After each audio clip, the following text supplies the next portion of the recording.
In this tutorial, I'll show you how to split screen on your MacBook. So let's get started. First, take the window you like to split screen.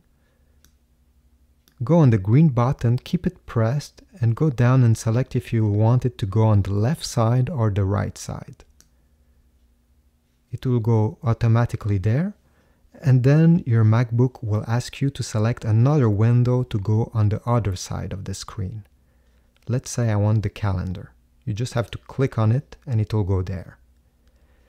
You'll be able to choose the size of each window by dragging this middle separation left or right. And you'll be able to work this way.